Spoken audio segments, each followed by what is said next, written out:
Good evening and welcome to League of Women Voters Presents. Our topic tonight is downtown infrastructure and the civic process. And my guests are Lauren Nauser, 5th Ward councilperson of the Columbia City Council, Skip Walther, who is an attorney with an office on Cherry Street downtown, That's right, and a member of the Community Improvement District Board of Directors for downtown. very good. And Pat Fowler, on my extreme right, is a former president of the North Central Columbia Neighborhood Association, an advocate for neighborhoods, and a member of the Downtown Leadership Council. Yes. Thanks. I know you all are very, very busy people, and I really appreciate you coming tonight to discuss this important topic. Several months ago, after an extended period of pretty intense development of student housing downtown, we're told, we being the community, that there's a crisis in infrastructure downtown. No more room for development in electric utility and the sewer utility, and that there will be a moratorium on any further development. After a quickly rolled out, poorly rolled out initiative to introduce tax increment financing to finance infrastructure downtown, people started asking questions. Petition process to stop the process at that moment. And that, okay, that's kind of a nutshell where we are right now. And if you don't know the story of this, it's much more complicated than that, but we have time restraints, so I'm going to leave it at that. And go to Councilwoman Nauser. Was the council, were you surprised at the crisis point and the moratorium? How did we get to that point? You know, it did take me by surprise that we found ourselves at a point where we couldn't move forward on any development in the downtown, or there was the threat of not being able to move forward in the downtown. And I think as we got over the crisis point and we really took a couple steps back, we went through, as you said, the TIF process, which was flawed in and of itself. We were able to kind of step back and kind of get a handle on some of these issues where some of these projects have been able to move forward. It's an ongoing process. You know, we're still taking in community input and looking at the needs and our future funding sources. The City Council just, yesterday and today is having a meeting on our current budget and our capital improvement needs for the next 1 to 2 years, but looking into the future for at least the next 5 years. And so, it's an ongoing process, but it did take me by surprise that we found ourselves at that point at this time in our community. These issues were on our capital improvement documents. They were just out into the 6 to 10 year range. And so it kind of took us, I think, by surprise, city staff as well, as we had all this interest in our community all of a sudden by a lot of people coming in from out of our community. It's easy to kind of manage the local development, but when we had these big projects come in from out-of-state investors with, multiple bed units in that downtown area, I think that's where a lot of the problems came, because they kind of all came at once. Pat Fowler, you are involved in the campaign, the petition campaign, and initially the campaign was to stop the process. Well, it was to address a process issue, and it wasn't just a flawed process for a particular vote. There's a lot at stake here, which is, and if I can answer a question you didn't ask, because I'm going to, but when you live in a downtown neighborhood or in a neighborhood immediately surrounding downtown, you have to inform yourself early on. And I bought my house 4.5 years ago and immediately discovered a stormwater problem. So I was not surprised that the city had been neglecting maintenance and upkeep and expansion, because I learned that 4.5 years ago when I went through a process with the city and the school district about a development of a parking lot immediately next to my house. So when you live in a surrounding neighborhood and you care about your property, you have to constantly inform yourself. So this did not surprise me. What did surprise me 4.5 years ago was that the city was not following the recommendations of its consultants and increasing the fees that it was charging its ratepayers or its customers in order to accommodate that. And so I remain frustrated after all these years, having asked repeatedly in private meetings with the city manager. I've had 2 of those in the last couple of years, or when I talk to my council people, when I go to office hours, which I regularly make the rounds of. If I know where your office hours are, I will be there. So when we look at that situation and knowing the pressure that the neighborhoods immediately surrounding downtown are under, with sewage in their basement, with water in their basements, with faulty laterals, with common collectors, then you take that on top of a hurried process, which to us looked like preferential treatment to a developer. And out of that came the Repeal 6214 movement, which is, I call us the team of 63. There were 63 of us that went out and circulated that petition. And the 62 and the 14 come from the Council Bill number. So it was Council Bill 62 in the year 2014. And the process certainly was fast-tracked. Yes. It's hard to argue against that. Yes. And that's what initially prompted the petition movement, Yes. from what I understand. It seems to me now that it's kind of morphed from the process to what kind of development do we want downtown?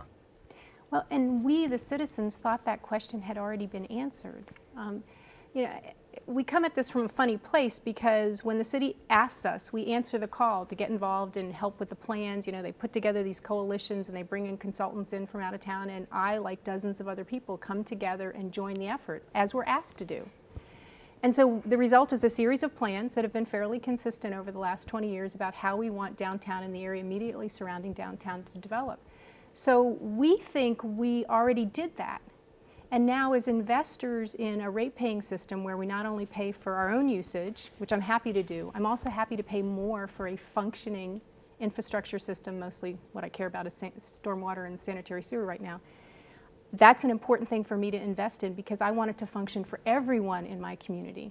But that's also hand in hand with the investment of time we've already put in all these plans. Right.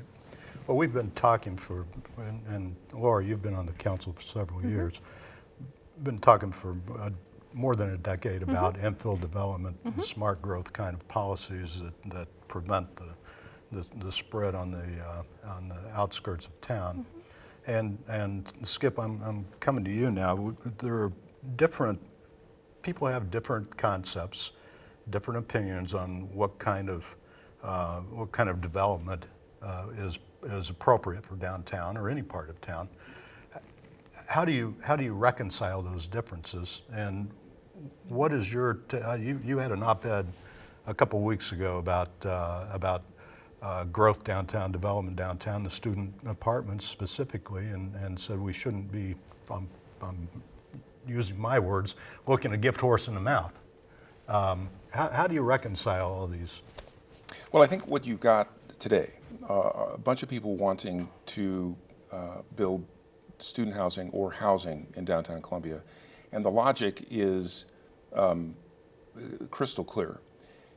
The smart growth people don't want development on the outskirts of Columbia for obvious reasons. I mean, it overtaxes our transportation system. We have to build sewers. We have to bring infrastructure to those developments. Infill development in the central city makes great sense because it's a lot cheaper. You don't have to build new roads. You don't have to build new sewers. You just have to service the area. But more importantly, from my perspective, having students downtown means we have customers downtown. And I've been on a downtown board for almost 20 years now. And it was clear when I got on the SBD board at the time, quite some time ago, that what we needed downtown were residents. Businesses, retail businesses, service businesses were abandoning downtown because it was a better business to relocate to a mall or a strip center somewhere.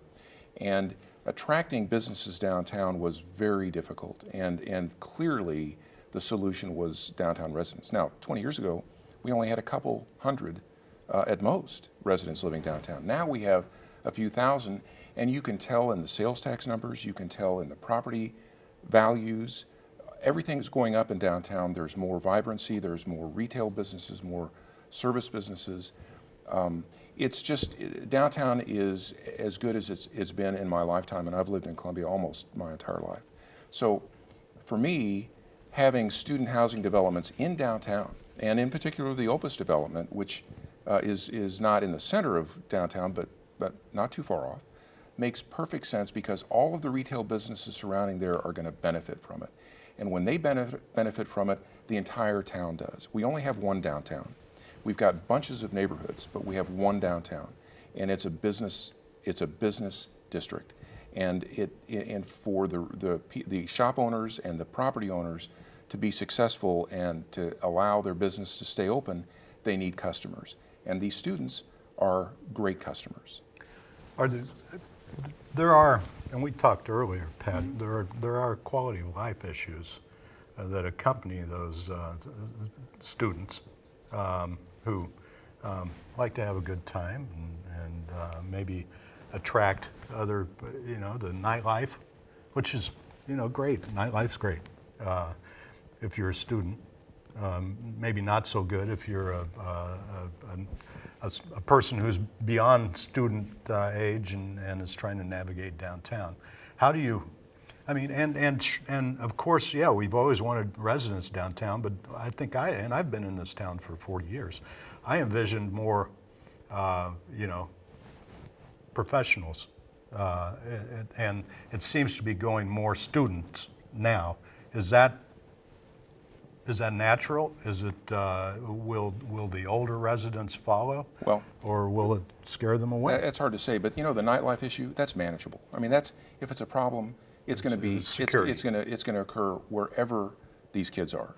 And we as a community certainly are smart enough and imaginative enough to solve that problem. That's not a reason to say to students you can't live downtown, because the University of Missouri is ramping up to 40,000 students. That's what Chancellor Lofton has said, and I take him at his word. And if that's the case, they need to live somewhere, unless we want them to live in Ashland or Jeff City, which would be a horrible.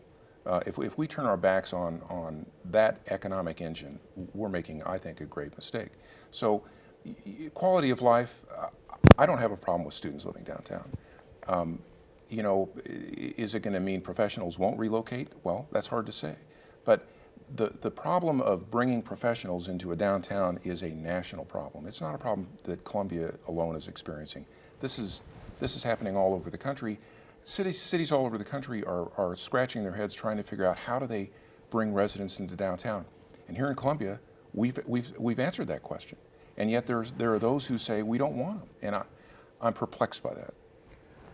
Go ahead. And I'll have to add too, I think, the university made a conscious decision years ago that they were no longer going to provide student housing, and so they've left that up to the private market.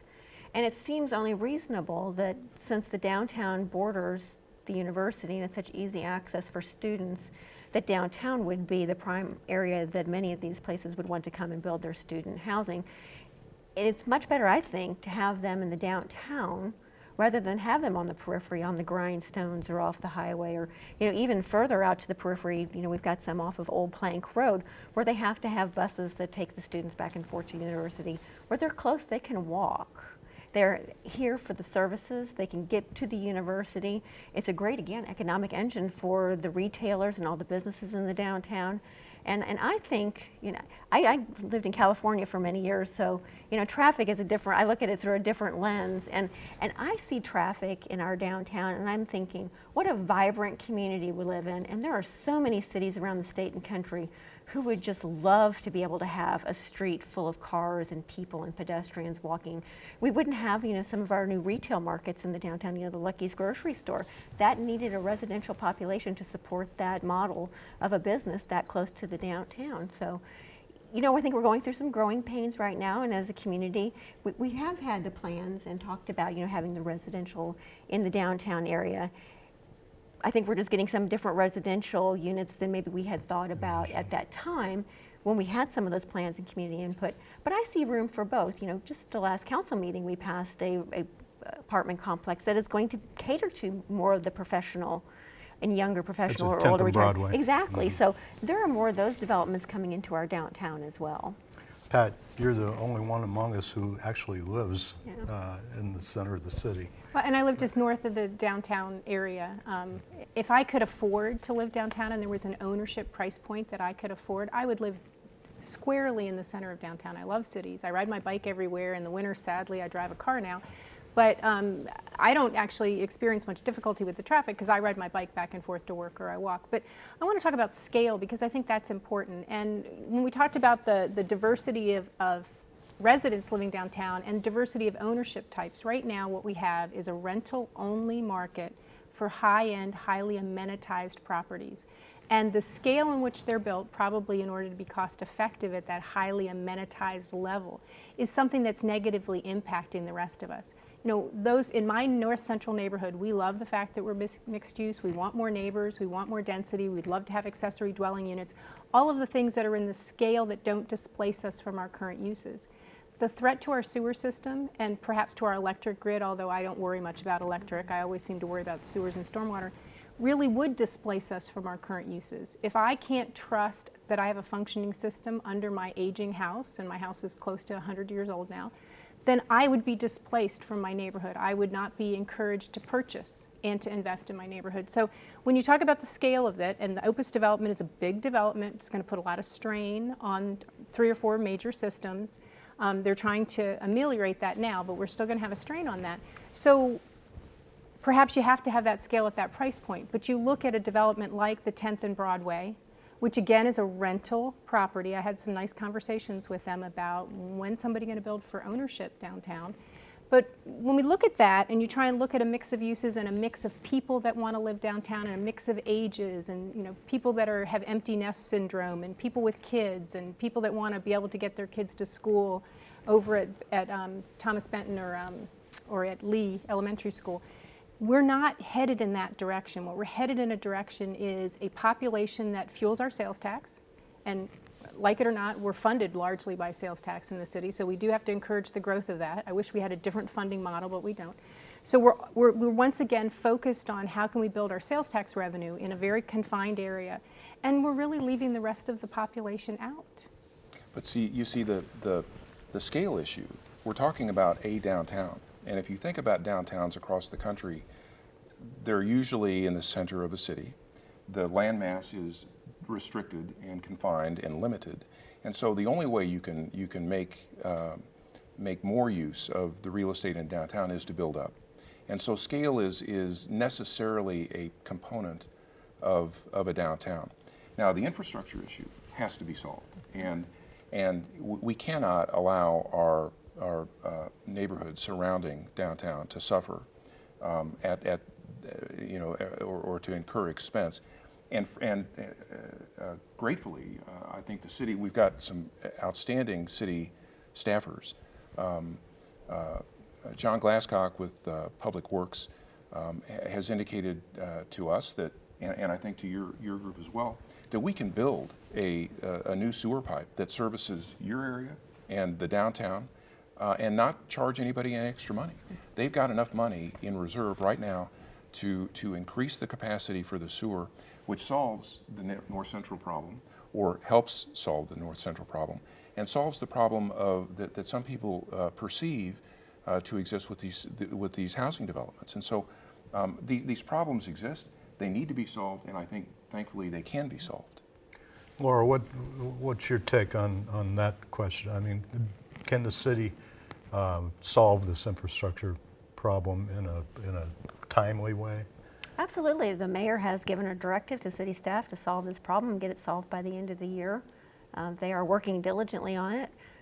The TIF process did not move forward, and I think that was a message. Come back with a solution that doesn't necessarily involve the TIF, or at that point the TIF was so massive that it didn't make any sense because it took too many, other prizes that they wanted to add on to that TIF to make it more palatable. Mm-hmm. And so, that was, I think, one of the big things that doomed that process as far as, getting the sufficient votes to just deal with the infrastructure. But, we're working on it. We've got a bond issue coming up for electric coming in November. Staff is working on the sewer issue. Many of the new developments are helping to pay for some of that infrastructure. that normally wouldn't be assessed to a development. So they're going above and beyond on their expenses to help offset some of our costs as a community. And so I think there is a solution. We just had to, again, as I said before, we just had to take a step back from the crisis. Everybody was in a crisis mode, and sometimes when you're in that mode, you're not thinking as rationally as you should and coming up with the best solutions. Now we've got people actually working in a calm manner and bringing more people into the fold to come up with a more workable solution for the long term. Am I correct in saying at this point, okay, if we solve infrastructure capacity, then C2 zoning kind of becomes the point of contention then? How far can the city go, can the council go to steer development in certain directions? How far should it go? Well, I'll say that I have a philosophy that I don't know if government is the very best navigator through the marketplace. We're slow to react and we're slow to make change. I think we have the vibrant and eclectic downtown that we have because there is that freedom with the C2 zoning that we have. I'm not a proponent of making those changes. I think, many of these developments and things that are coming in, they know what their market is as far as parking, and they're building accordingly. Can we tweak some of that and, maybe request minimums? Certainly we can. So, we don't want somebody coming in and not putting in any parking. And so I think we need to just kind of, again, take a step back. We have hired a consultant to look at our whole community. And I think rushing in and placing a placeholder of some kind of zoning that may change when we get to the final product, I think it leads to uncertainty in the marketplace and for all the property owners in the downtown area. And I think we can still work with the system that we have. Staff has been working through all of these developments, and most of the people have come in and made those changes that the council and the planning and zoning and staff have requested so that they do have a better product for our community without having to place it in the form of a temporary ordinance. So I'm looking forward to what the consultants bring forward to us so that we can look at this all as a big package for our community, not just try and piecemeal, again, a temporary solution. Can I respond to something that Laura said? And that is, I don't agree that developers are going above and beyond in their contribution. Opus needed to fix the pipe that ran along the length of their building in order to connect. And so they're paying $200,000 for that pipe. But I don't think they're paying for the full impact of what their development is going to cause, nor do I think we've asked any of the developers to do that. And one of the things, I have this binder of all these documents. I constantly go home and reshuffle the documents of what I've learned from one issue or another, or who sent me something, so I can put together my best understanding of these things, which is far from a full understanding of these things. And I understand that there was a study done by Ben Laundere, who I have enormous respect for, where he looked at other cities, and we're really low in comparison with the other cities that he looked at as to what developers pay or new construction pays or new ownership pays in connecting to our infrastructure. Ben also did something that's not been talked about, and I really wish that we would bring this out of wherever it happens to be. And Ben spent, almost a year at the wastewater treatment plant looking over their plans, identifying every pipe in the sewer system. How long it is, how new it is, what's its capacity, what it cost. And he could give us, maybe not in present value dollars, but in some dollars, the current total investment in our sewer system and our wastewater treatment plant.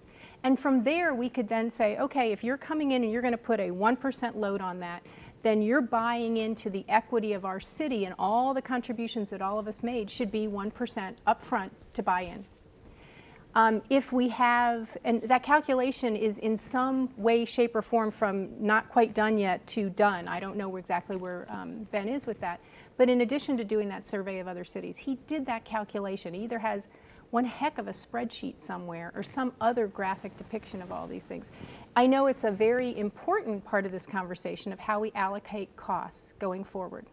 If I were going to build my less than 1,000 square foot house, which is what I have now, in my neighborhood, which is in a floodplain, and I wanted to reconstruct it on a level or a blank piece of land, I would expect that I would pay some kind of allocation to connect into the system that reflects the investment the community has already put in there.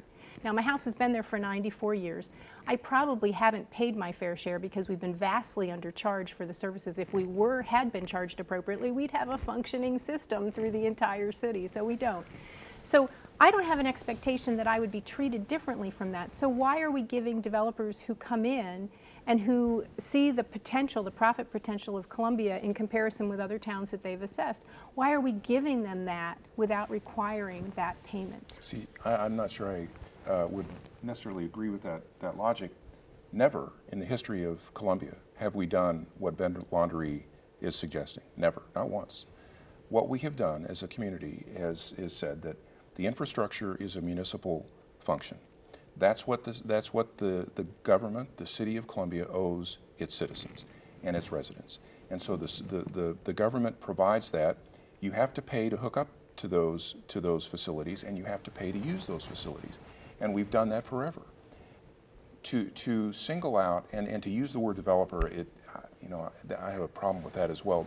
What we're talking about are housing developments where we've got tens or dozens or hundreds of people living there, and they're all ratepayers. So what we've done historically has worked. We perhaps haven't paid our fair share, all of us, and maybe we need to raise rates. But that's a solution, and it's a fair solution.